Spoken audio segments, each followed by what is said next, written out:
It's easy to track your results in a real estate business, especially when those results create a favorable outcome. But what about the times that your results suffer and don't always line up with the activities that you're doing in your business? No. This can be an awful feeling that leaves real estate agents feeling helpless.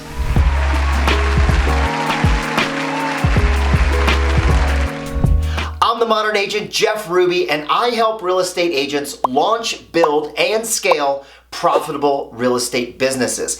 And in this video, I'm going to share with you 10 things that you need to be tracking every single day in your business to sell more homes and make more money.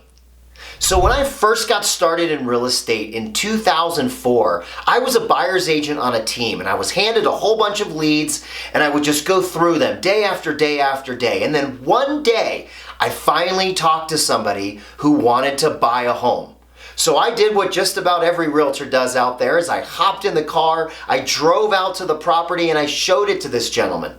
Now, he didn't end up buying this house, but what happened was a few homes later, he did end up buying it. We closed on the transaction. He was happy. I took care of his needs, and I got paid as well.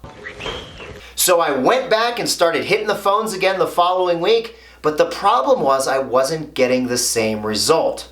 Sad. So I had to look back and determine what it was that I was doing that allowed me to get that transaction. But unfortunately, I had no idea. You know nothing, Jon Snow. What I did know is that I was making the calls and I was following up, I was doing all of the activities, but I didn't know how much of what. So I struggled for a little while, and then after a few transactions, I thought to myself, what if I started tracking the activities that I was doing to get this business? And a whole new world opened up to me. Dazzling place I never knew. And that's what I'm going to share with you today are the 10 things that you need to be tracking in your lead generation. Let's get right into it. Let's go get some answers. Now, the first thing you need to be tracking is the amount of time that you spend on lead generation. And when we talk about lead generation, now this is time that you spend specifically geared towards adding new people to your database. Now, how do you do that? How? You're going to do that through calling on the phone, sending text messages, direct messages, open houses, door knocking, cold calling, just to name a few ways that you can generate leads in your business. So it's very important to track the amount of time that you're spending on these activities. Now, keep in mind, lead generation is for new people. Calling your friends and family is not lead generation. We'll talk about that in a bit, but for the purpose of lead generation, that doesn't count. Mom? The second thing you need to be tracking are the calls that you made, the number of calls, the number of text messages, the number of direct messages. In other words, the number of actual effort that you made, the number of times that you reached out to somebody. You have to track this. Because let's say you make 20 calls a day, 5 days a week, that would be 100 calls. But if you didn't talk to anybody, that means you did not generate any new business. Now, good for you for making the calls, but we have to have contacts in order to grow our businesses. Look, if you're not generating any leads, it's the lifeline to your business. You're basically cutting the cord on that. And you don't want to do that, especially if you're just getting started. No. The third thing you want to track is the actual number of contacts that you made. Now, for my coaching program and the agents that I work with, what is considered a contact is somebody new who you've had a real estate related conversation with. This is a new person with a name and a phone number and an email address that you can then add to your database. And that brings me to number 4, is the number of contacts that you've added to your database. Now, every single real estate agent should have a specific goal of the number of contacts that they're going to add to their database for the number of days that they're going to work in a year. Okay, now that you're adding contacts to your database, the next thing we want to focus on is number 5, and that is the number of appointments set or referrals obtained.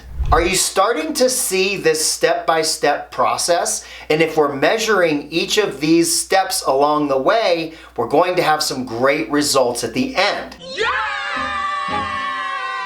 Now make enough contacts and you are sure to connect with someone who's going to be ready to buy or sell in the next 60 to 90 days. And when this happens, your goal is to set an appointment with them. Now the best way to do that is to ask this one big question. Who do you know that's thinking about buying or selling real estate that I should reach out to today?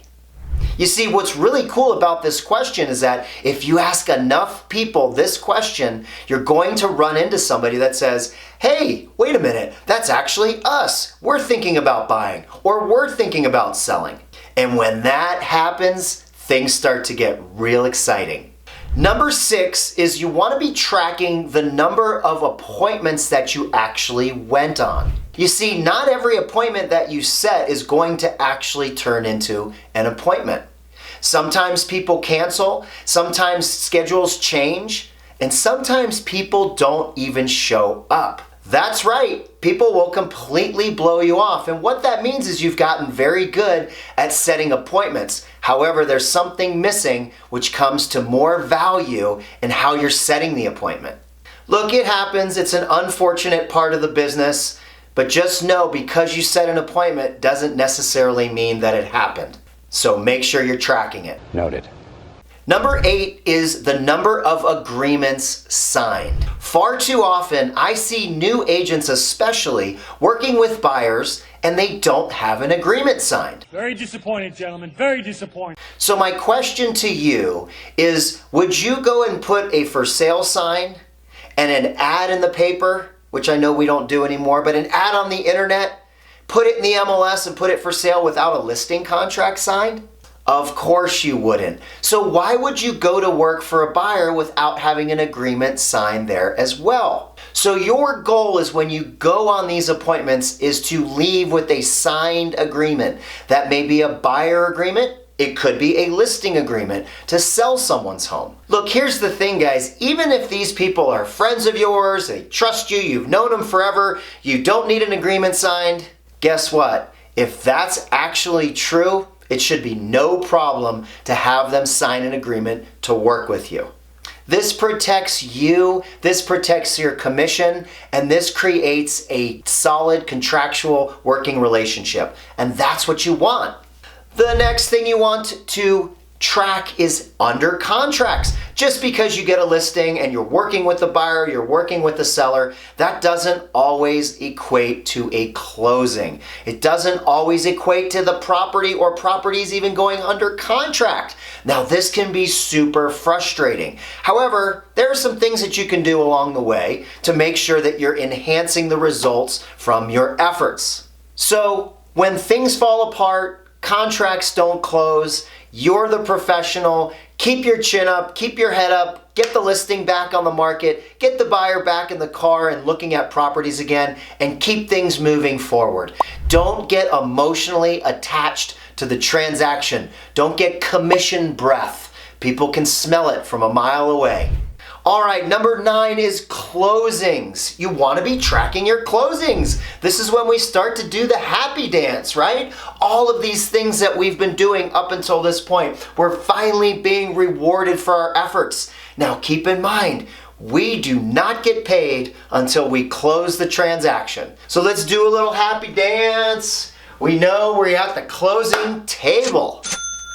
This can also be a very stressful time because you know that your check and your client's needs are all waiting on some signatures and for everybody to show up and to do what they're supposed to do to finally close the transaction. Trust me, it never goes away. After almost 20 years of selling homes and almost 500 homes sold, it still feels the same at every closing. Number 10, and the last thing that you have to track in your business is the money. You worked so hard to get here and now you've collected your check and you're ready to take it to the bank. But there's a few things to keep in mind when it comes to your money. You're going to have business expenses that are going to come out of that money. You're also going to need to pay taxes on that money. So just keep in mind, it's not all of yours. Absolutely enjoy it, celebrate it, but understand you also need to be tracking your money. So how do you track all of this? How do you keep all of this straight? How do you make sense of what all of these numbers mean? Well, I'm very glad that you asked, because I have a very special gift for you today for watching this video. I'm going to give you a free copy of the Modern Agent Academy Lead Generation Tracker. This is an incredible cloud-based tool where all you have to do is simply put in your numbers. How much time did you spend lead generating? How many contacts did you make? How many appointments did you set in? So forth.